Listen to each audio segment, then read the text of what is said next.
Evolutionary.org presents Evolutionary Hardcore Podcast with your co-hosts, Steve from the American Underground and Mobster from the UK Iron Den. Get ready for the most hardcore and underground info in the industry. And here we go. 10, 9, 8, 7, 6. Episode 149, Evolutionary.org Hardcore. Orville Burke is who we're doing today. Stevesmi here in Da Mobster joining me from across the pond. How you doing? It's damp, it's horrible, but we're going to heat this stuff up by kicking ass on Orville. Let's see what we can do. Let's hit it. So the first thing we have to say, this is a very interesting guy. This is a hit and run type situation when it comes to bodybuilding. This is a guy who he kind of got peaked in his late 30s, and it would have been nice to see him compete and try to get first place at Mr. Olympia, but he fell just short. And then he had a medical issue which caused him to essentially retire from bodybuilding. So Mobster and I are going to kind of speculate on that a little bit. Not a lot of information about him out there, guys. No. And the interesting thing is, we've had to dig up a lot of information, but he's not really out there because he's a guy that kind of quit. And when he quit. I couldn't even find anything on his social media. I couldn't find anything on some of his business ventures he might be doing. So it's kind of an interesting situation with him. So the thing he was known for, he sported one of the most insane physiques of all time because of the width of his body. I mean, he was so thick, it was incredible. At his peak, 5'10", 250 pounds. His competition weight was a ripped 218 pounds in the late 90s. He was able to add more size into the 2000s, where he earned Mr. Olympia top 10 finishes. And then before he hit 40 years old, that's when he started having his medical issues. So it was late 30s. So let's talk about his early life and how he ended up moving up the bodybuilder ranks. Born and raised in Jamaica, very weak and skinny back as a kid. I actually saw a picture of him online when he was a young man. I don't know if you saw it too, Mobster, but he looked like just... No, it would be great to see that comparison. Yeah. Yeah, it is there if you guys want to Google image. And we'll try to include that too in the write-up in the article if you guys click that. But he looked like just a regular skinny kid, like an Urkel, like the Urkel look, just that skinny, nerdy, dweeb type of look. He started working out to build his back up stronger because he had an extremely skinny and weak back. And I was the same way. I can remember, like in elementary school, we do pull-ups in PE, and I couldn't even do one pull-up. And then these other kids were like banging out a bunch of pull-ups. Of course, those kids, their parents got them involved in sports and organized sports. And me, I beg my mom every year, hey, Mom, could I please, get me signed up for football, get me signed up for soccer. And my mom would be like, okay. And then she'd go get the information, be like, I'm sorry, it's $60. We just can't afford it. So I didn't get to play organized sports. So I got a late start just like him. And that's what happened. He got a late start with things, but this caused him to be really motivated. So he would compete with his friends doing pull-ups and chin-ups after school was over. And this resulted in a rapid improvement in physique. Once you tap into those genetics, that's when amazing things can happen. So that's what happened with him. And that's why he kind of had that insecurity from a young man. And I think as an adult, he kind of built on that insecurity when it came to his back. Maybe someone made fun of his back when he was young, or maybe someone made fun of him because he couldn't do a pull-up on the playground. When he visited a store, his motivation to become a pro bodybuilder happened because he opened up a book and he saw a picture of Arnold Schwarzenegger. And that's actually what happened too with Samir Bannout when he was a kid. He was walking through the streets and saw in the display in a side window, and he saw Arnold Schwarzenegger, and that's what kind of got him, I want to become. So Arnold Schwarzenegger has inspired so many people, and he still to this day inspires us. I know he inspires me. I know he inspires you, Mobster, at our age. Oh yeah. And we remember him growing up. Yep. We all remember those images when we were. I remember like him in Commando. picking up his daughter at the end of the movie and carrying her off the island. You know, Commando was a shitty movie, but I remember that image. Wow, this guy's tough. He's protecting his daughter. Blah blah blah. Art Zeller taking black and white photographs of Arnold at his best around the mid 70s in Gold's Gym with these skylights and all those kind of pictures with the gang, and around the time of Pumping Iron, for sure. I mean, some pictures posed, but a lot of these are what we call nowadays grab shots, and you just saw this kind of like monster and who's just uber confident. And then something we've addressed in a podcast we just recorded before this one is this idea that you take what you are as a bodybuilder and you apply it to a businessman. And I've got a few of his biographies and autobiographies here, and he to put it crudely, has his shit down pat. He's really put himself in that particular way. But I can imagine going to a bookstore, like you say, with these guys, and you're training and whatever else, and then you see a picture of Arnold on the cover of a magazine or a book of Arnold on it, and you go, oh my God, why am I doing this stuff? I need to take my game up several notches, because this guy's just motivated me like you would not believe. So let's finish a little bit up, and I'll let Mobster come in and give his thoughts. So what was interesting is, you know, he knew, hey, if I want to succeed at this, he's got to leave Jamaica. So he came to the U.S. in the early 1980s. His first jobs were things like security. He got his first U.S. citizenship in the mid-90s, and he lived in New York City. He maintained a thick Jamaican accent even after being in the United States for so many years. It just doesn't go away. So if you pull up some of the videos where he's actually talking, you'll notice that accent, and that is a Jamaican accent, guys. I'll bring in Mobster a little bit, kind of take us a little bit in your thoughts of his childhood, and then take us into his competitions in Mr. Olympia. Well, I'm old enough, and I've got a ton of stuff, as Steve knows here, on the history of bodybuilding. And there's a bunch of black guys from the Caribbean, West Indian, Jamaican, St. Lucia, and elsewhere, all around the Caribbean.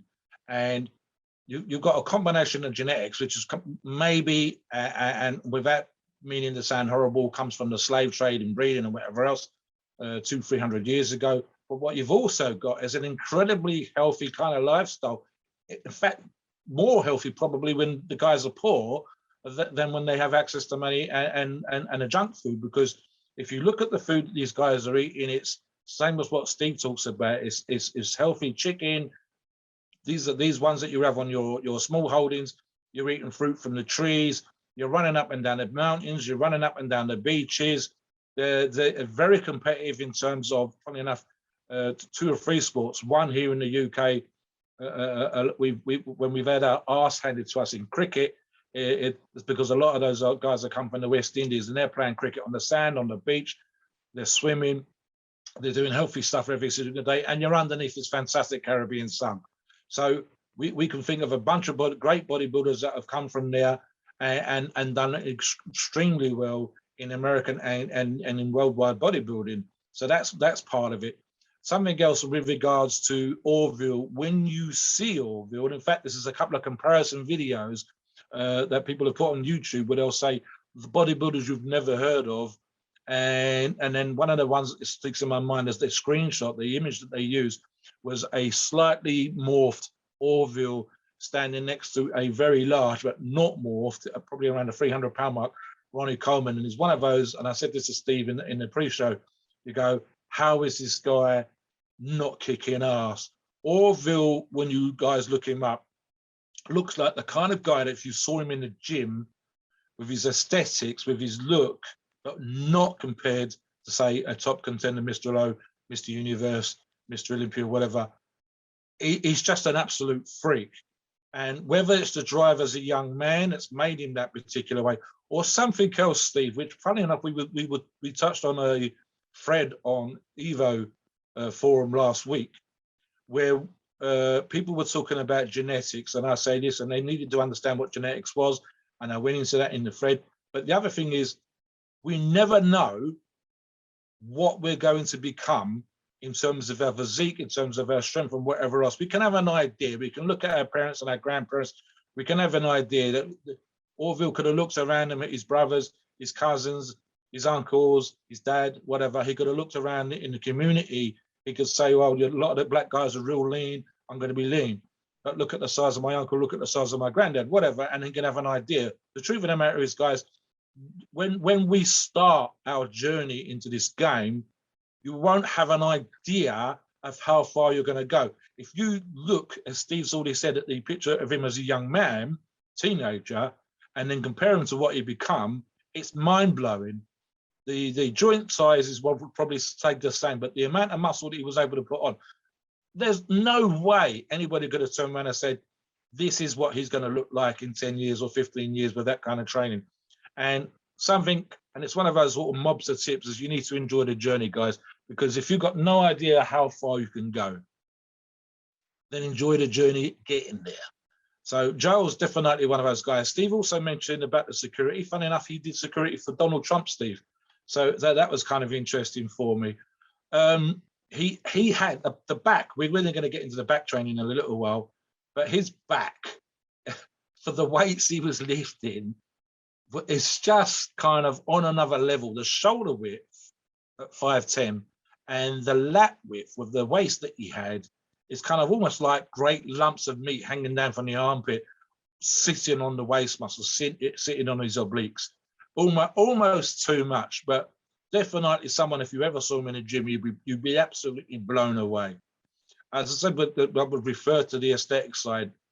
Joel, that we might be doing in another, Joel Stubbs, we might be doing in another, an Orville, had the kind of physiques which you would imagine should be winning every competition there is. It's only when you put them up against the number one, Mr. Olympia, the Mr. Universes, etc., of bodybuilding, you realize that the top guys, with the odd very rare exception from the history of the sport, have what we call a complete physique. There are no gaps. And Orville and others are the kind of Superman walking down the street, oh my God, this guy looks like he's from another planet kind of physique. But most people could still tell if you put him against a Ronnie Coleman, you put him against bodybuilders like Sean Ryan, whatever else, you go, okay, this is right. So he's got intercostals, it's all tied together. And Orville never had that physique. He wasn't quite tied together. However, as a bodybuilder, he did as well as going as far as winning the Night of Champions and winning, I believe, which is where he got his pro card from, I'm going to say, a big Canadian competition. I say the Canada Cup, Canada Pro competition over there. So definitely world class. I believe his best placing at the Olympia, I'm going to say, was sixth, looking at the numbers here, and definitely a top 10 contender. But as Steve said earlier on, someone who came in, burned, as we say, very, very brightly, very, very briefly, and then disappeared, which we'll get into the whys and wherefores in a second. I think the reason that there isn't much out there on him, videos, there's only a little bit on training, and most of the videos I've seen are a derivative of the one from MOC.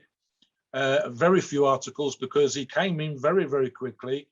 Maybe the Jamaican accent threw the guys for interviews, and maybe he just wasn't one of those guys that was tied into interviewing anyway.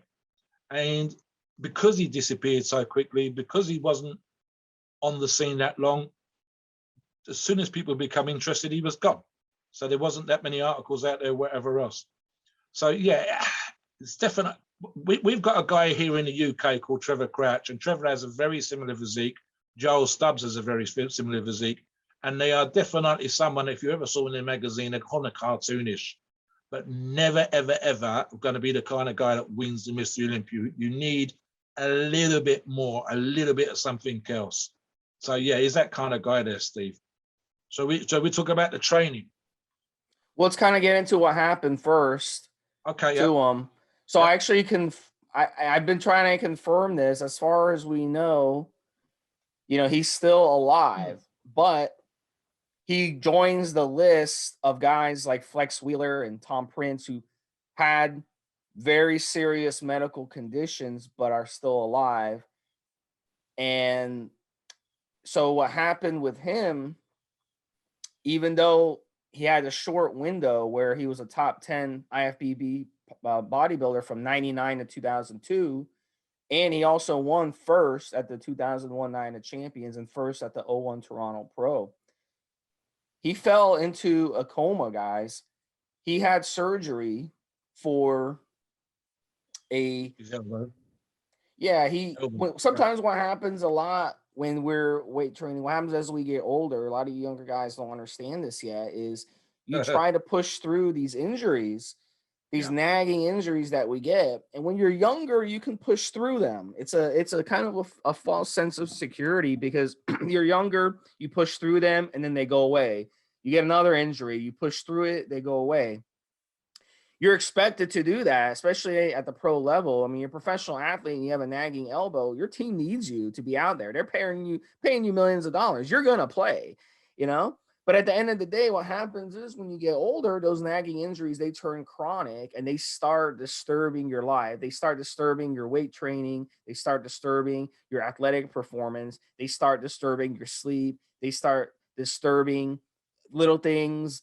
If you have an elbow issue, I mean, it can be such a pain. Like it can determine what arm you use to bring groceries home, pick up groceries out of your car. You pick up groceries with the wrong arm and then your elbow hurts. You're like, oh, my elbow. Then you re-aggravate the injury. So in those situations, you know, at the end of the day, you got to, you know, get the surgery if you want to resolve it because it's not resolving on its own.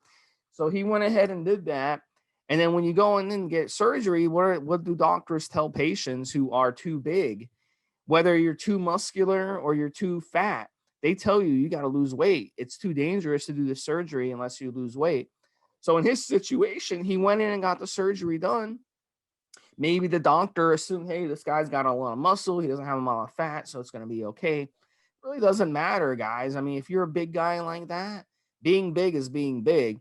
If it's fat or muscle, it's still a lot of pressure on your body, a lot of pressure on your heart. So what ends up happening is when you've got a weak heart, as he did, because that's what happens with bodybuilders, they got weak hearts because they're so freaking big and their heart has to carry that body and it's a lot of pressure on the body and they're not capable of doing, you know, lots of endurance. They're bodybuilders, you know, so and all the steroids they're using and all the other stuff they're using, it all puts pressure on the heart. So during the surgery, it didn't go well. And, you know, I could not find a lot of information about it, but this happens, you know, all the time. Anytime you go under the knife, guys, there's complications that can happen. So you always want to use surgery as a last resort for anything in life. Always a last resort for this reason. The doctor could have screwed up.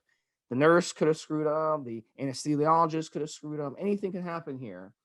And your body can just go into a coma. And that's what happened with his. So he basically went under the knife thinking, hey, you know, I'm going to come out of this. I'm going to rehab my elbow. I'm going to be back competing again. Instead, he came out of it and had to retire. So the doctors actually were able to save his life. But that was a close call. And you know, Mobster and I, we can, you know, talk about that. You want to talk about that a little bit, Mobster? I'm curious to hear your thoughts on this because you're an older guy and you may have to have surgery at some point. What are your thoughts on this? And what are your thoughts on if it was more of a psychological thing with him to quit? I think you're right because that was my kind of approach thinking about it in terms of, is it one of those, his heart was fucked and they said, listen, you get this a lot of time with doctors, and we all like the stories where someone says, oh, he's never going to walk again. And the fella says, oh, fuck you, I'm going to prove you wrong. And through grit and determination, manages to walk again, walks down the aisle for his wedding and whatever else. Sometimes it's the other way around. Sometimes they'll say, listen, you had a heart attack, it stopped.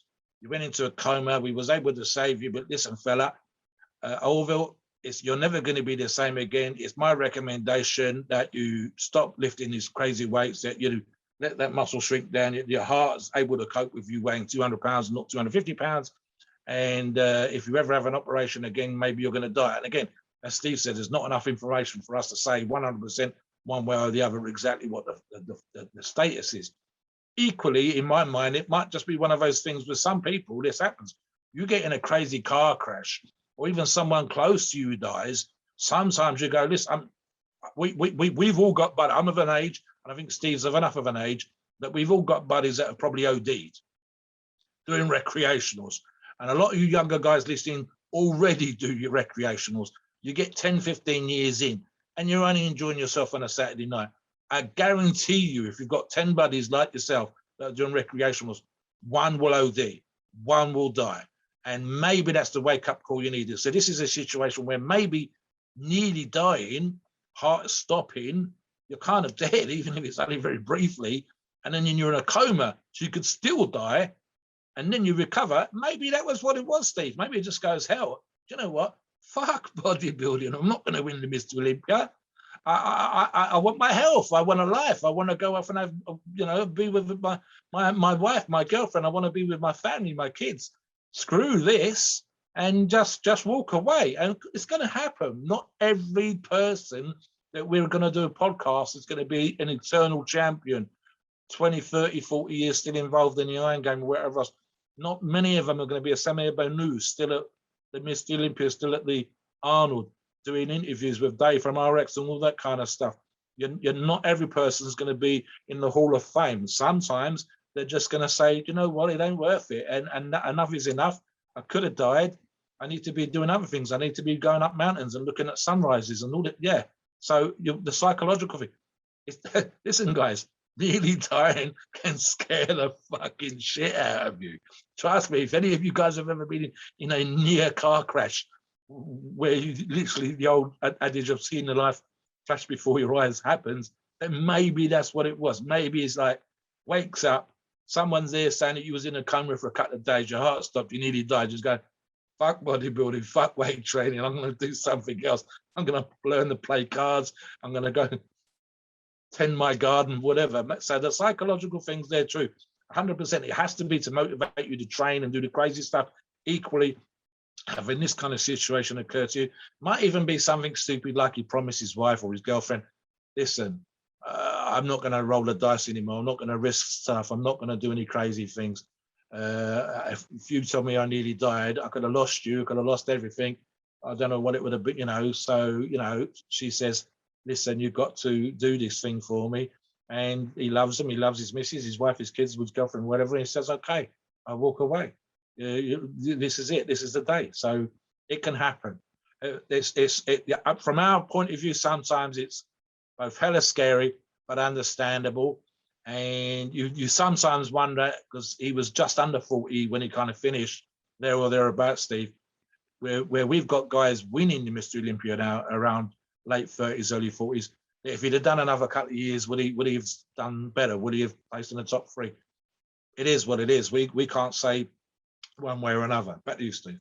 Yeah, so really quick, I didn't include this in the article because it's speculation. It's off of forum, but a couple guys were talking about him, and they had mentioned a couple things. Number one, the last we've heard of him, he was in a nursing home with severe brain damage. Wow.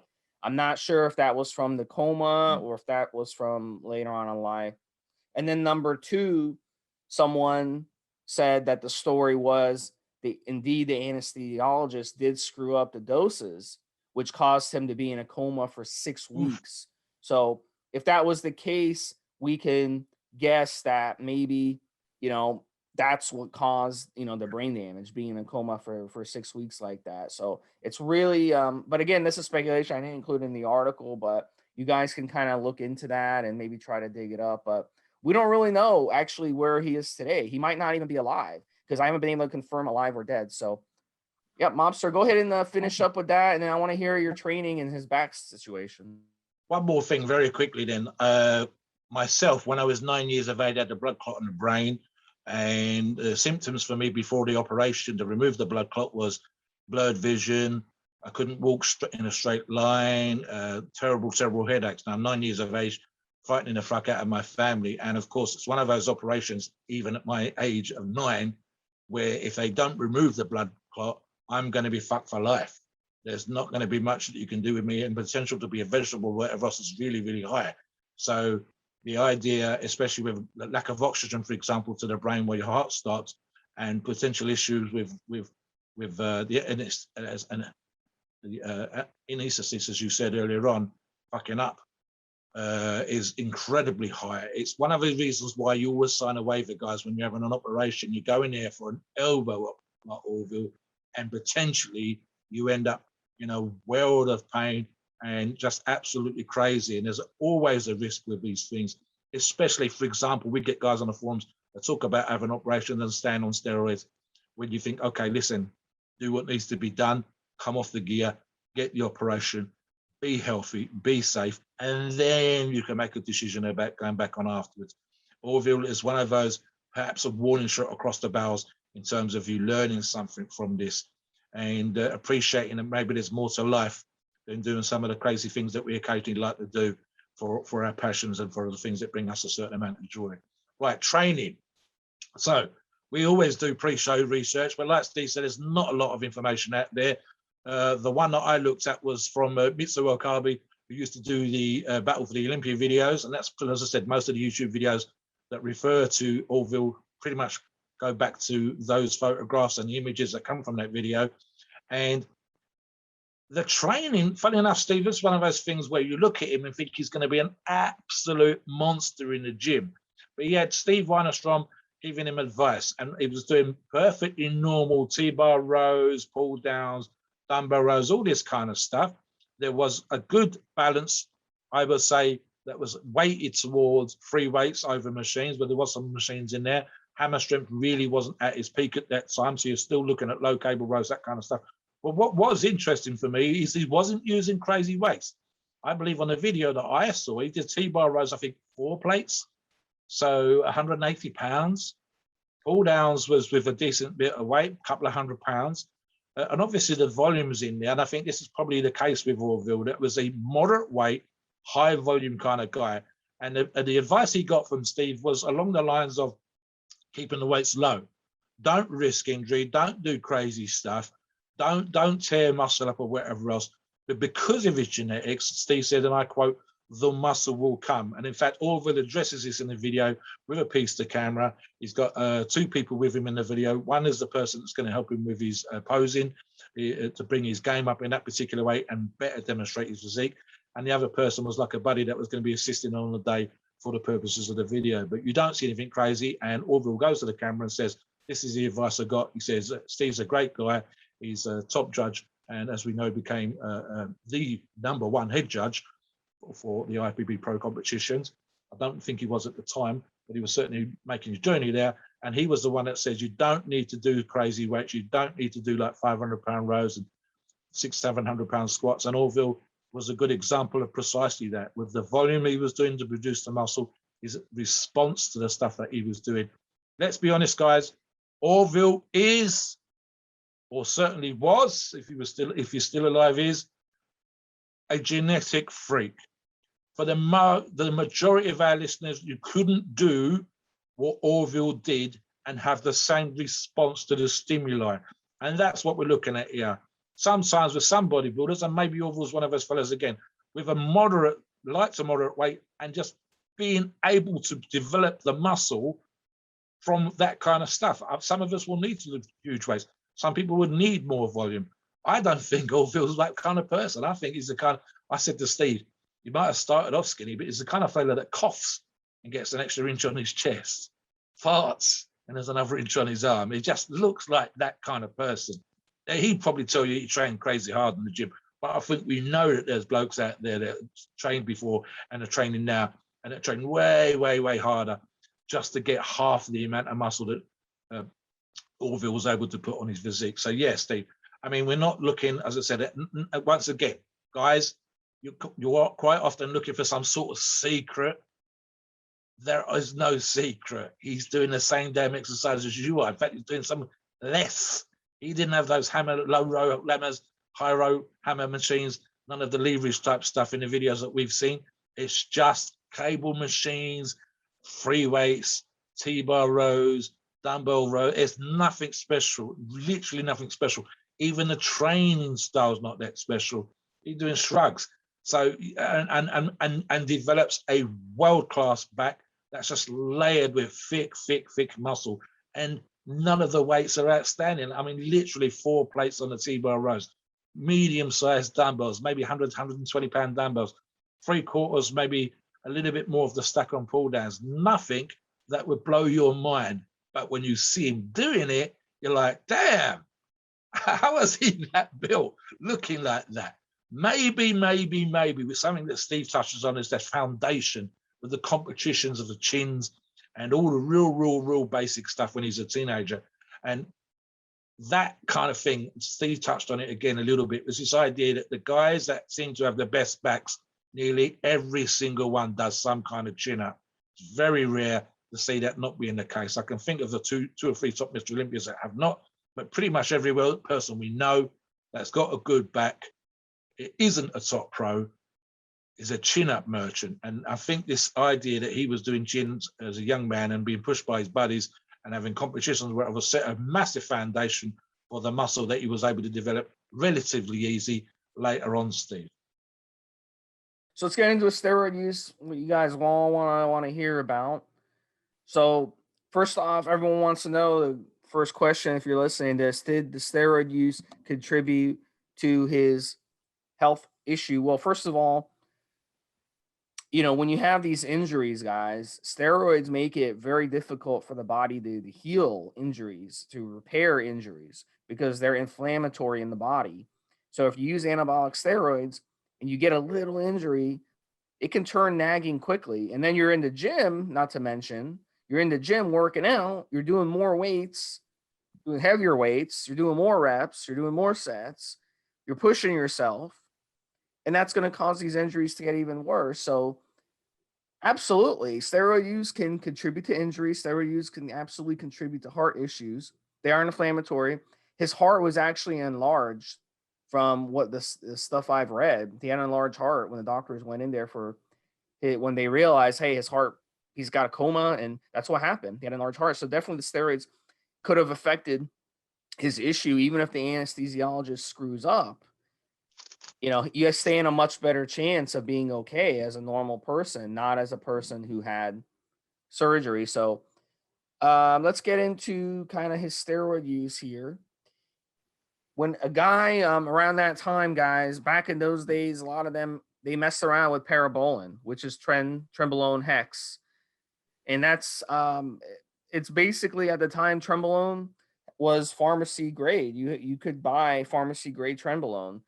And what guys would do, especially in the 90s, they would actually use this stuff. Like they once they realized this stuff was around, they were all over it. So we can definitely speculate he either used that or he used just the trenbolone, the trenbolone acetate, some type of trenbolone.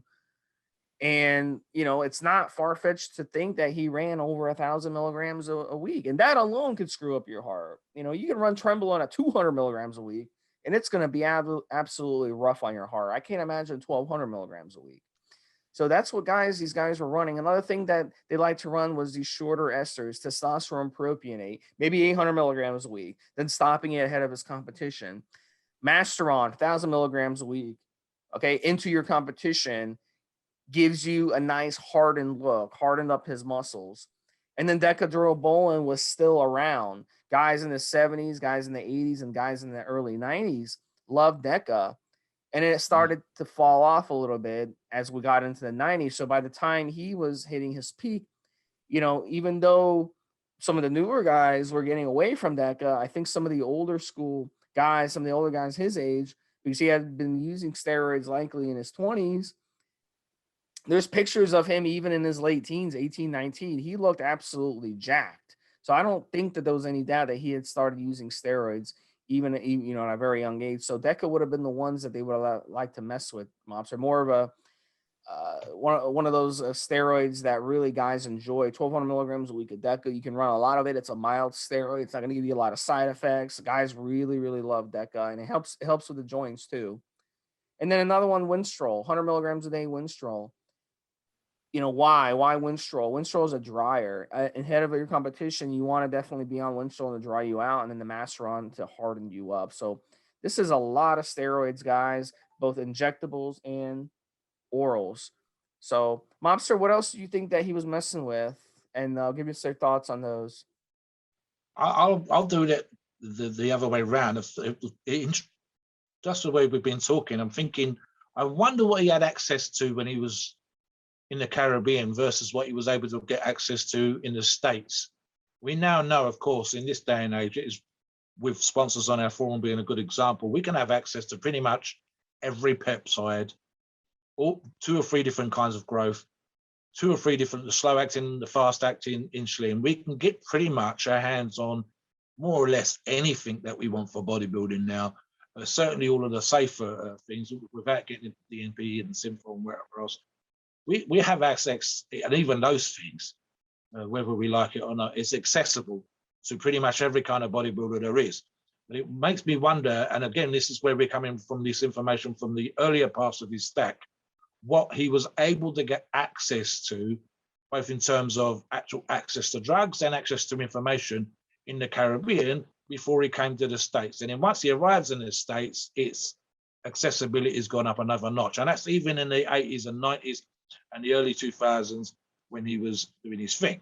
So there's definitely, the other aspect, of course, which we touched on in the earlier part of the podcast, and I'll specify in terms of the drug now, of course, is the human growth hormone. I've said in multiple podcasts that for a lot of bodybuilders, and Steve said this as well, you're constantly inflamed with training. You're trying to negate that with the steroids and the other PEDs that you do, and of course with recovery and diet. But we know that he had this operation for his elbow, so we can say straight away that there's a damage thing going on here. And he's a kind of angular looking guy. And I don't mean necessarily from growth hormone in terms of his elbows and his knees sticking out, but when you see him, the way that his physique is shaped, the elbow's quite pointed in terms of the high tricep position and the tendon exposed in the elbow joint, where some guys have got so much muscle, it almost covers the elbow joint. He's not got that kind of physique. So he's got a damaged elbow, where human growth hormone is great for repairing damage. You're talking about accessibility to human growth hormone that perhaps he didn't have in the Caribbean that he got when he came to the States. And then, of course, there's he's genetically predisposed to do with drugs anyway, in terms of having thin skin. I don't think we could find a photograph of this guy looking like he's out of shape. And again, that's a combination of genetics, diet, training as a teenager, and everything else. And again, the idea of some of the numbers of these drugs is probably kind of right, because of the reference that I made earlier to burning very, very bright, but for a very short period of time. Maybe one of those guys is a very high responder, but without realizing the health issues. And something that occurred to me as you were talking there, Steve, that a lot of black fellas, especially those from the Caribbean, he might have had undiagnosed sickle cell anemia. I believe the enlarged heart is something that Robbie Robinson has had issues with. If your sickle cell anemia is undiagnosed, if there hasn't been spotted on a blood test, and you go for operation, some of these drugs, as we know, Steve, when we talk about steroids, blood thickening, high blood pressure issues, etc., etc. So we can see that there's a potential risk factor involved here with some of the drugs that he's using, that perhaps it was a healthier drug use in the Caribbean, and having greater access to drugs in the US might have screwed him up without him realizing. The undiagnosed, as I say, is very high in young black fellas. Most of them, when they find out that they've got it, is because they've been doing some kind of athletic endeavor, whether it's running around, football, pro football, and whatever else. And it's more prevalent in the guys from the Caribbean, and funny enough, it is African Americans. Second or third generation, it doesn't seem to happen, but first, second, and third generation from the Caribbean, it does. So there's a genetic thing there. Finally, of course, after the human growth hormone, and we're going to suggest as a professional bodybuilder, probably around 20 IUs a day. And again, this will probably be around competition time, although who knows? Looking like he did all year round, could have been something that he was doing too high of a level, 10 IUs, 15 IUs a day, all the time. There's a potential right there. The last drug, as always, and I suspect again it's probably towards the end of his career, and again accessible more in the US than perhaps in the Caribbean, just for the simple fact of them not having this kind of access that we have in the Western world and the developed countries more, is insulin, of course. And again, I think that was towards the end of his time, the late 90s, 2000s, when it started to rear its head more than it had before, when guys were starting to manipulate things and playing around with the dietary stuff and trying to maximize their use, etc., etc. As I say, Steve, for me, I look at these things and I don't see any crazy numbers in terms of what we would say professional bodybuilder was doing now, but with his genetics, with the potential for the heart issue, you've mentioned a bunch of times when you say that steroids are inflammatory, and how many times have we seen on the forum when the guys are asking about steroids and they come up with issues of blood pressure? When one of the things you need to look at sometimes, guys, and I've said this on the forums, you need to look at sometimes why a steroid was developed. And for example, there are a couple of steroids that specifically treat anemia. That's a lack of the right kind of blood cells in your blood. So you're boosting them when you take some steroids. Now, if you already got perfectly good, healthy levels of red and white blood cells in your blood, and then you take essentially something that's going to thicken it, and then you stress your body, and then you do some of the crazy stuff and some of the crazy things, just training and nutrition, and of course with other drugs as well, and that's without getting into recreationals or whatever else, and you wonder why you run up against issues, and then potentially, and again, we touched on this in a podcast earlier on, when we've got guys that are about to have an operation, asking us on the forums about taking a steroid because the holiday's coming up afterwards. I've got this operation in 3 weeks' time, but my holiday's in 6 weeks' time. Shall I stay on cycle? Guys, here's a good example. If you decide to have what might even be a relatively minor operation that does involve perhaps some loss of blood during the operation, which they replace, and you're on a agent, like many steroids, which is thickening your blood, that means you might bleed more, or you're more likely to clot, or you're more likely to need more blood during the operation, and you haven't told your doctor what you're doing, then I'll be crude and call you some kind of fool.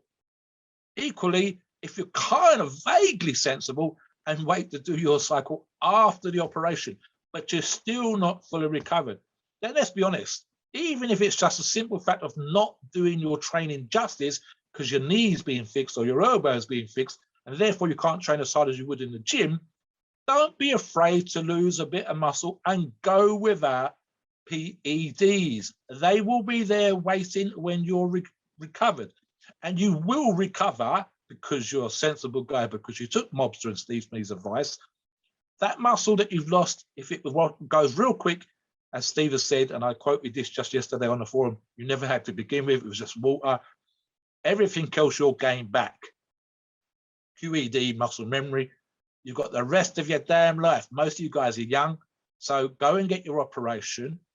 Tell your doctor what you're doing. Let the anesthesiologist know what you're doing. Don't be crazy and end up in this situation, which may have just been a freak thing. It might have been accidental. It might have been down to his genetics. It might have been something that was predisposed for through his family. But equally, look what happened. Heart stopped, in a coma, possibly for 6 weeks, might have ended up in some kind of care home, nursing home. We don't know. Never competed again, completely disappeared from the scene. Is that what you guys want? Do you want to go in, get fixed, come out, be healthy, and then train, compete, do whatever the hell it is you want to do? Does it really matter that you need to stay on drugs just to look good on the beach when you've just had an operation? Trust me, guys, modern medical science is fantastic. It really is. We can do crazy things that we couldn't do 5, 10, 15 years ago. But it's still huge trauma to your body. Someone is cutting you. They're cutting you open. They are replacing things in your body. You don't understand how major that is. If anybody's had a serious operation, will tell you it feels like you've been hit by a donkey for days, if not weeks. I've had stuff before where I thought I was fit as a fiddle when I came back after punctured lung when I was in my 20s. I'm fit, I'm strong, I'm training, I'm running to work. I came back to work after a week.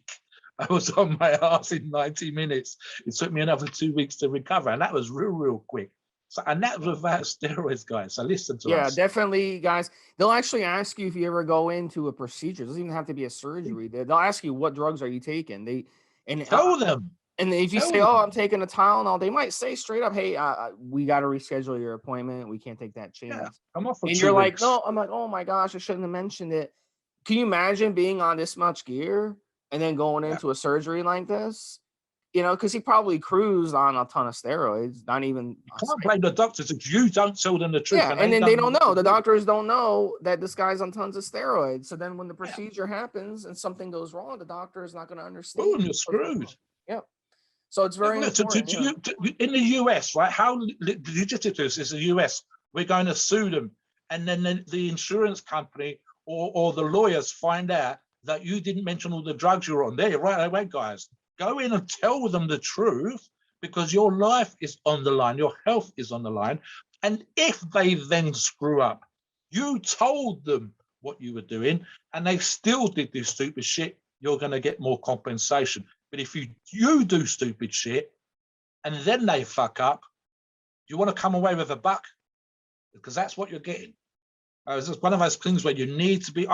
Listen, it's different here in the UK than it is in the US sometimes in terms of operations and private versus the NHS that we have here and this kind of stuff.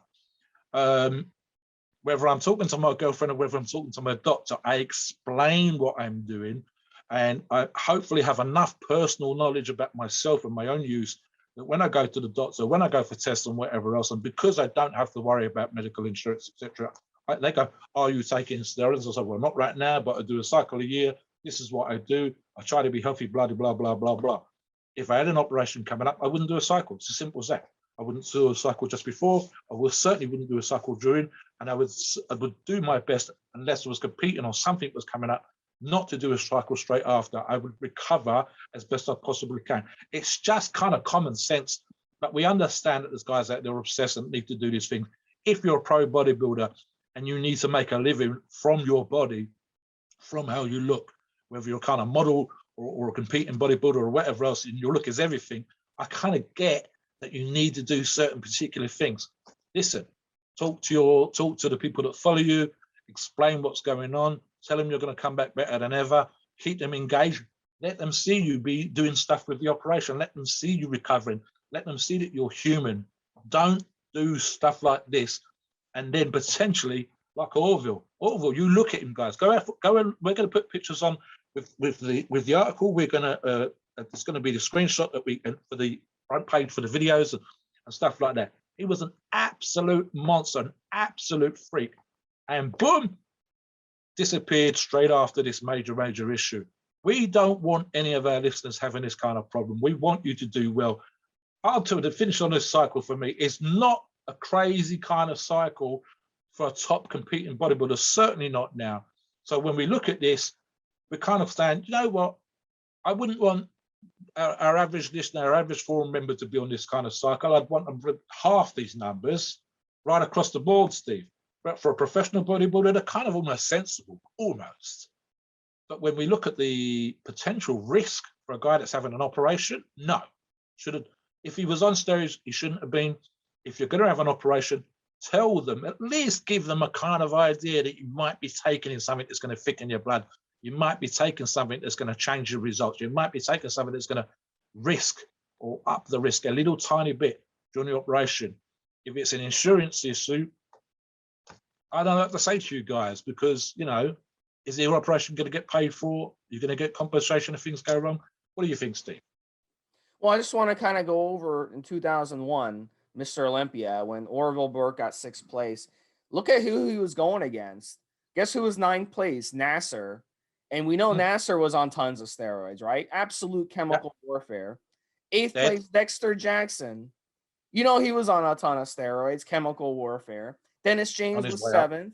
And then you had Sean Ray 4th. You know he was doing it. Kevin Levrone, we've talked about him. He's been doing it. Jay Cutler fighting Ronnie Coleman for 1st place. And, you know, and that was a very close Mr. Olympia. And all those guys were bunched up. The top 6 guys were all bunched up really close. Really, Orville that year could have gotten 3rd place if he had gotten a few more points. I mean, it was a very, very close Mr. Olympia. And you had Ronnie Coleman and Jay Cutler fighting each other. It's chemical warfare. I mean, so he had the genetics to compete against these guys, but he had to break out that chemical warfare, and he had to hammer away at using these performance enhancing drugs to get himself to that level, you know? I watched the press conference for that because Orville was on it, and you don't really get to hear Orville talking, but man, there's a lot of back and forth in there. Craig Titus, King Kamali, that we're doing a podcast on in the future, and a lot of stuff going on. And honestly, some of those guys have passed away. As a Nasser Somebody's dead from what we think, obviously overdoing what he was doing, and other kinds of stuff out there. You look at the bodybuilders that are still with us. You look at the bodybuilders that are of that lineup. Dennis James is one of the few guys that's still real big. Jay Cutler's got a pretty good physique, but we're talking about genetics again. Ronnie, of course, has had a bunch of operations, etc., etc.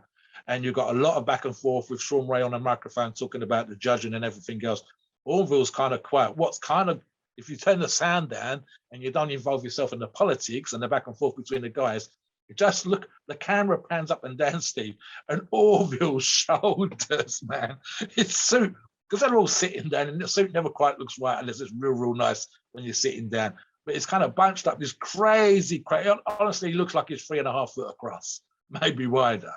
So he's out there. And I think for him, he was just probably, he strikes me as being the kind of guy that was happy to be on stage and let these guys talk shit and argue the toss and whatever else, that kind of thing. I think, because it wasn't on the version that I saw, but there's a bunch of stuff where Sean Ray talks about the money.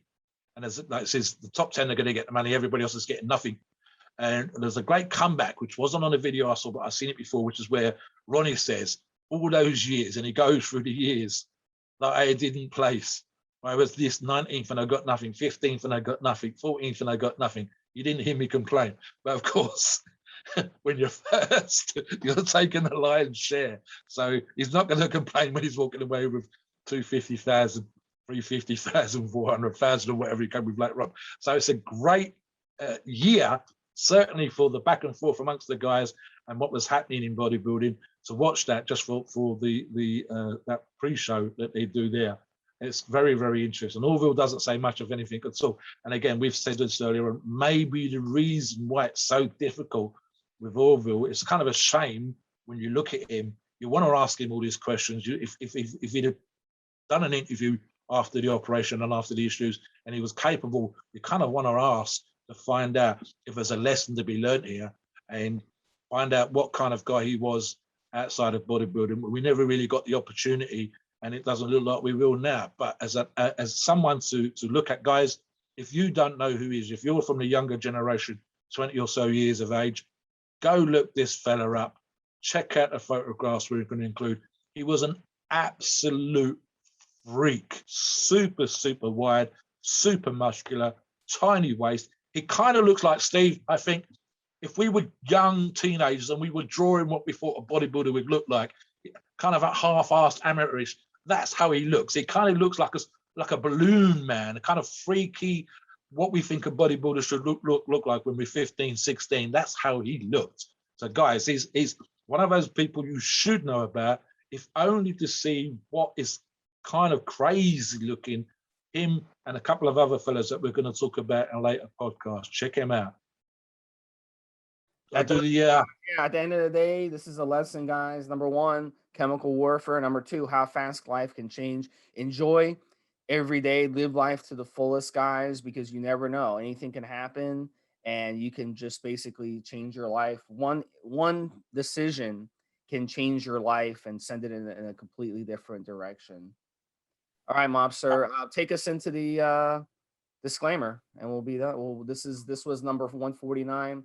Orville Burke, probably a guy most of you have never heard of. I know I've never heard of the guy, and it was a very interesting character, though. His back was incredible, so check out those pictures for sure. Huge.